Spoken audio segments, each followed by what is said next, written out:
औज़ुबिल्लाहिमिनश्शैतानिर्रजीम बिस्मिल्लाहिर्रहमानिर्रहीम। अस्सलाम वालेकुम व्यूअर्स, उम्मीद करती हूँ आप सब खैरियत से होंगे। अल्लाह के हुक्म से मैं भी बिल्कुल ठीक ठाक हूँ। आज मैं बनाने लगी हूँ स्ट्रॉबेरी का फ्रेश जूस, जो कि बहुत ही मज़े का बनने वाला है। गर्मियों के लिए स्पेशल होगा। आप अपनी इफ्तारी वगैरह में भी इसको बना सकते हैं।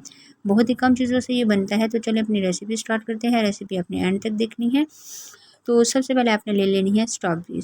स्ट्रॉबेरी मैंने लेके अच्छी तरह से धो ली थी। धोने के बाद इसका जो ऊपर वाला पार्ट होता है, जो छिलका वगैरह इसका ग्रीन कलर का पार्ट था, उसको मैंने रिमूव कर दिया और अच्छी तरह से आपने इसको वॉश कर लेना है, ठीक है। क्योंकि आपको पता है स्ट्रॉबेरी में बहुत ज़्यादा गंद वगैरह होता है, तो आपने अच्छी तरह से इसको साफ़ कर लेना है। उसके अलावा इसमें बर्फ़ का इस्तेमाल होगा। बर्फ़ बहुत अहम है। बर्फ़ के अलावा मैं इसमें डालूँगी चीनी। चीनी अपने अपने टेस्ट के बराबर इस्तेमाल करें। और सबसे अहम जो चीज़ है वो इसमें है काला नमक। जी, तो इन 3 से 4 चीज़ों के दरमियान ये जूस बनेगा। तो चलें जल्द से अपना जूस बना लेते हैं। आप जग लेंगे, जग में अपने स्ट्रॉबेरीज़ डाल देनी है, ठीक है। इस स्ट्रॉबेरी डालने के बाद अब मैं इसमें चीनी और अपना काला नमक डालूँगी। काला नमक आपने तकरीबन मैंने हाफ़ चम्मच ली थी। तो जितनी आपकी स्ट्रॉबेरी है उस हिसाब से आपने नई ये चीज़ें इस्तेमाल करनी है। ये डालने के बाद अब हम इसमें बर्फ़ इस्तेमाल करेंगे।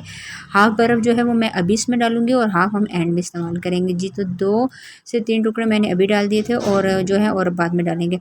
पानी मैं इसमें इस्तेमाल करूँगी नॉर्मल टेम्परेचर वाला, ठीक है, क्योंकि मैंने बर्फ़ का इस्तेमाल किया है। अगर आप बर्फ़ कम इस्तेमाल करें तो फिर पानी आपने ठंडा इसमें इस्तेमाल करना है। ये सारी चीज़ें डालने के बाद अब हम इसको अच्छी तरह से ब्लेंड कर लेंगे कि ये सारी चीज़ें अच्छी तरह से ब्लेंड हो जाएँ, स्ट्रॉबेरीज़ वगैरह।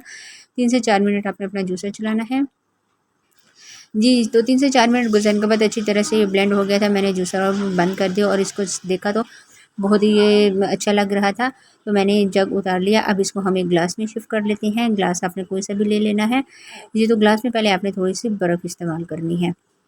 जी, तो ग्लास मैंने ले लिया है। ग्लास में थोड़ी-सी बर्फ़ डालूँगी। बर्फ़ डालने के बाद हाफ़ बर्फ़ मैंने पहले डाली थी और हाफ़ बर्फ़ हम ग्लास में डालेंगे। अब इसमें मैं जूस डाल दूँगी।